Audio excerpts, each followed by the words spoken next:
இன்று உலகம் முழுக்க கவலையாலும் பிரச்சனையாலும் சோதனைகளாலும் மன விரக்திகளாலும் வாழ்க்கையின் விரக்திகளாலும் மரணத்தை எண்ணி வாழக்கூடிய வாழ்வைத்தான் பலர் வாழக்கூடிய சூழ்நிலையை நாம் பார்க்கிறோம். குறிப்பாக வாலிப சமூகத்துடைய ஆண்களும் பெண்களும் பெரும்பான்மையாக இந்த நிலையில் இருக்கக்கூடிய காட்சியைத்தான் நம்மால் பார்க்க முடிகிறது. அல்லாஹுடைய தூதர் ஸல்லல்லாஹு அலைஹி வஸல்லம் இந்த காலம் மறுமை நெருங்கும் போது வரும் என்று சொன்னார்கள். மனிதர்களுடைய இறுதி காலம் நெருங்கும் போது மன்னரைகளை பார்த்து மனிதர்கள் சொல்லுவார்கள், நீங்கள் இருக்கக்கூடிய இடத்தில் நாங்கள் இருக்க வேண்டுமே என்று. மரணித்தவனை பார்த்து உயிர் உள்ளவன் மரணிக்க வேண்டும் என்று ஆசைப்படுவான் என்று அல்லாஹுடைய தூதர் ஸல்லல்லாஹு அலைஹி வஸல்லம் அவர்கள் சொன்னார்கள். இப்படி மரணத்தை எண்ணி கவலையாலும் பிரச்சனைகளாலும் சோதனைகளாலும் நெருக்கடிகளாலும் வாழக்கூடிய வாழ்வை இறுதி சமூகம் சந்திக்கும் என்று அல்லாஹுடைய தூதர் ஸல்லல்லாஹு அலைஹி வஸல்லம் அவர்கள் சொன்னார்கள். இன்று இதற்காக மருத்துவமனைகள் உருவாகிவிட்டது, இதற்காக மருத்துவர்கள் உருவாகிவிட்டார்கள். இதுவே மிகப்பெரிய ஒரு அம்சமாக சமூகத்தில் மாறிக்கொண்டிருக்கிறது.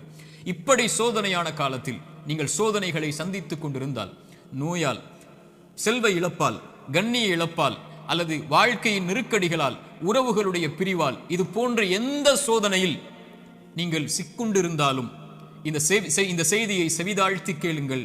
இந்த சோதனைகளில் நீங்கள் தனியாக இல்லை, உங்களுடைய இறைவன் உங்களோடு தான் இருக்கிறான்.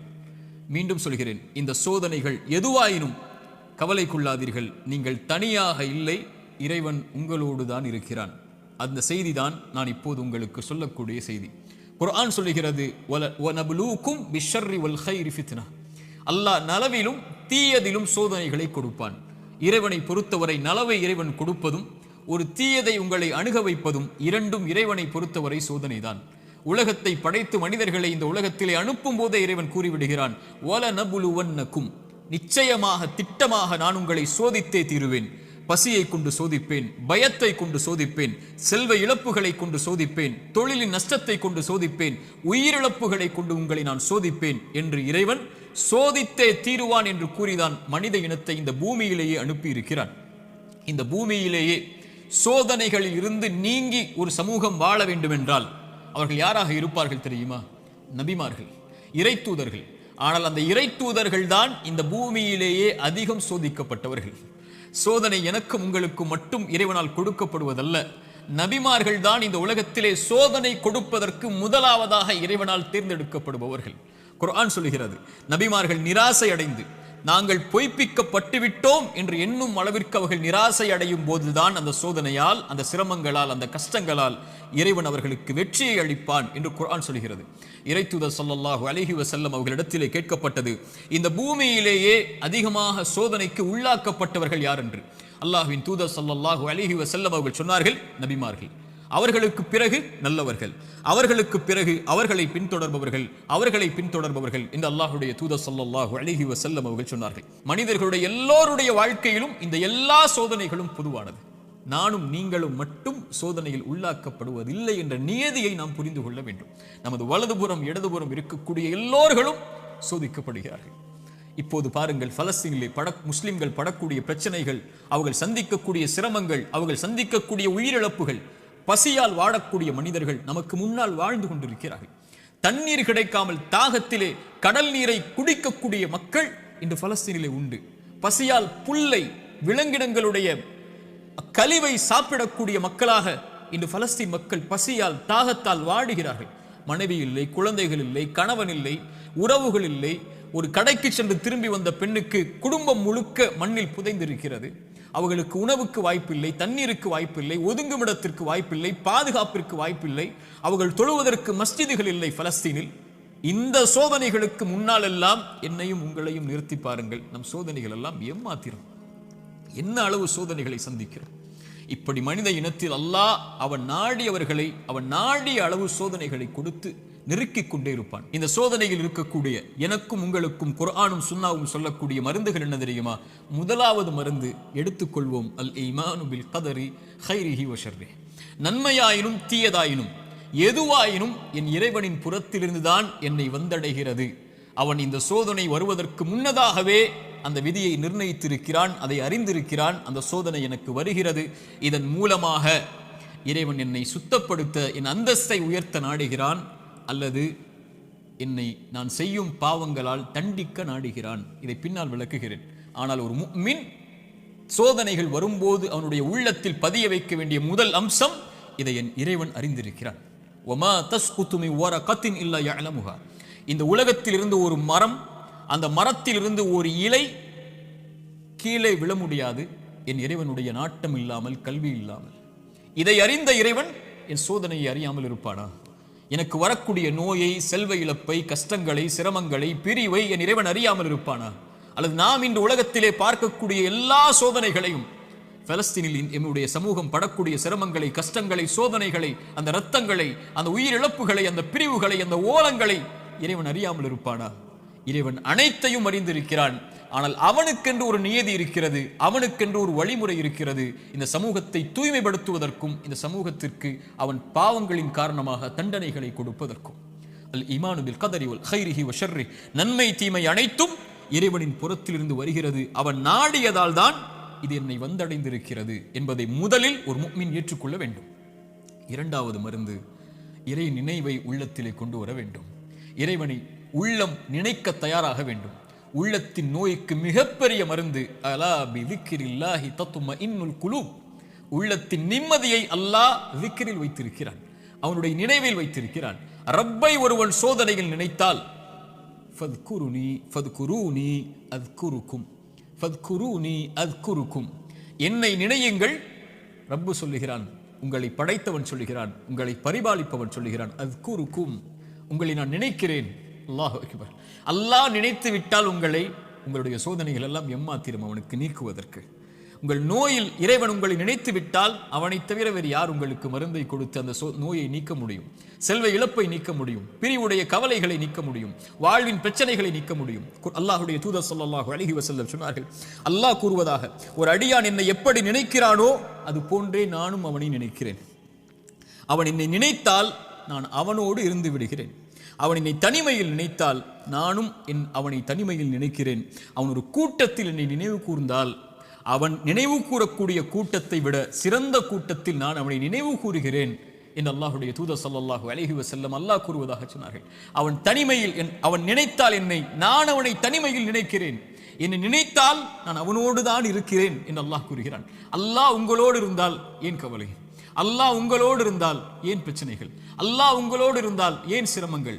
அல்லாஹ்வை நேசிக்கக்கூடிய அடியார்களுக்கு லா ஹவுஃபுன் அலைஹிம் வலா ஹும் யஹ்ஸனூன், அவர்கள் கவலை கொள்ள மாட்டார்கள், அவர்கள் பயம் கொள்ள மாட்டார்கள். அவர்களுடைய உள்ளம் அல்லாஹ்வின் நினைவால் நிரம்பி இருக்கும் போது இறைவன் கொடுத்த கவலை, இறைவன் கொடுத்த சோதனை, அவன் எனக்கு ஒன்றை நாடுகிறான், இதில் நான் நலவை முயற்சி செய்து முன்னேறுகிறேன், என்ன சோதனையாயினும் அவன் எனக்கு நீக்குவான் என்ற நம்பிக்கையில் ஒரு முஃமின் முன்னேறுவான்.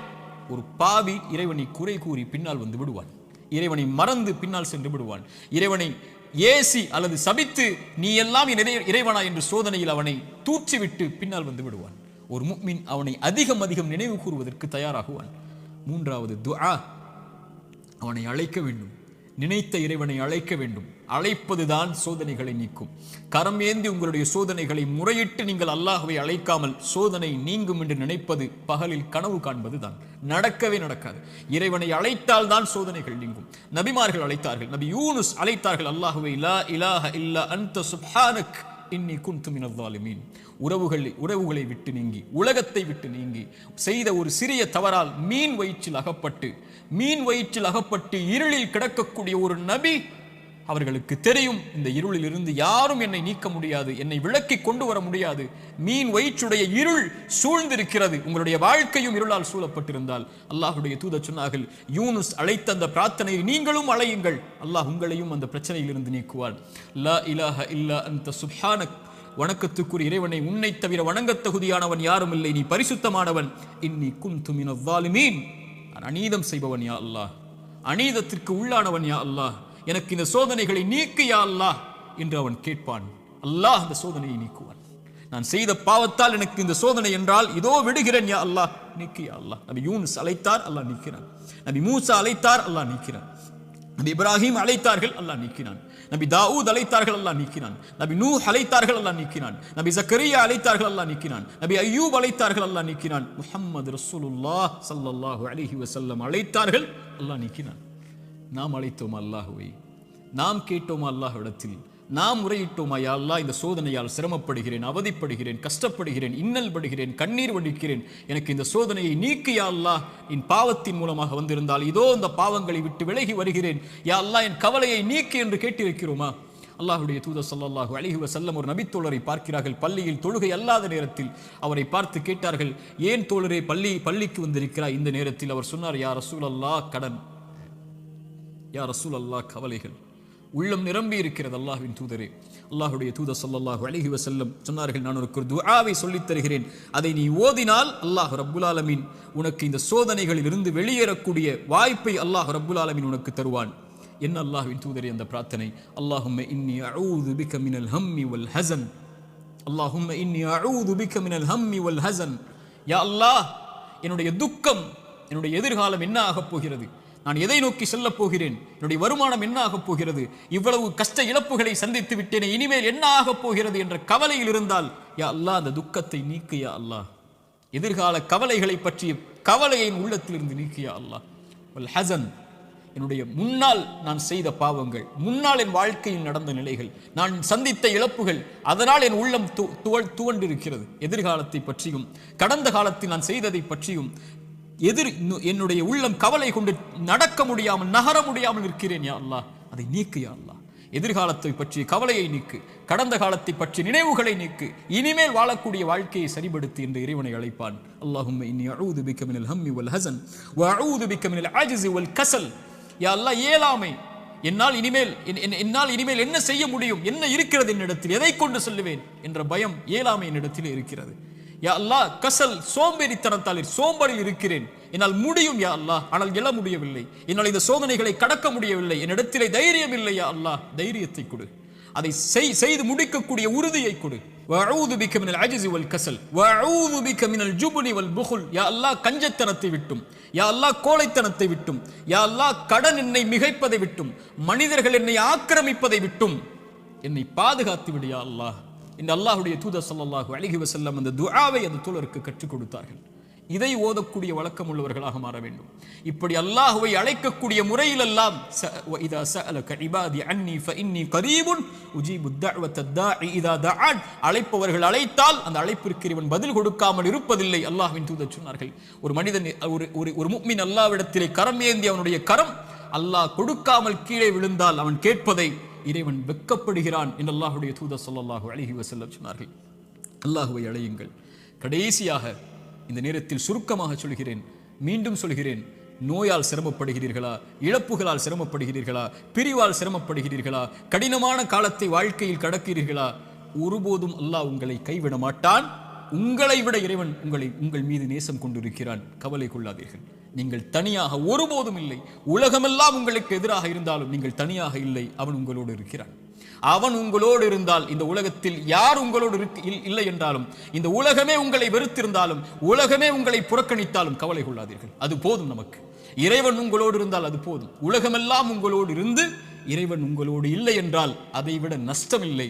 உலகத்தில் எவரும் இல்லாமல் இறைவன் உங்களோடு இருந்தால் அதைவிட இன்பம் இல்லை. நபிமார்கள் உலகம் புறக்கணித்தது நபி நூஹை, ஆனால் நூஹோடு அல்லாஹ் இருந்தான். நபி தாவூதை உலகம் புறக்கணித்தது, அல்லாஹ் அவர்களோடு இருந்தான். நபி யூனுஸை உலகம் புறக்கணித்தது, அவர்கள் செய்த பாவத்திற்காக மன்னிப்பை கேட்டார்கள், அல்லாஹ் அதிலிருந்து அவர்களை பாதுகாத்தான். இப்ராஹீமை உலகம் புறக்கணித்தது, அல்லாஹ் அவர்களோடு இருந்தான். மூசாவை உலகம் புறக்கணித்தது, அல்லாஹ் அவர்களோடு இருந்தான். நபி அல்லாஹ்வின் தூதரையும் உலகம் புறக்கணித்தது, பெரும்பான்மை புறக்கணித்தது, அல்லாஹ் அவர்களோடு இருந்தான். லா தஹ்சன் இன்னல்லாஹ மஅனா.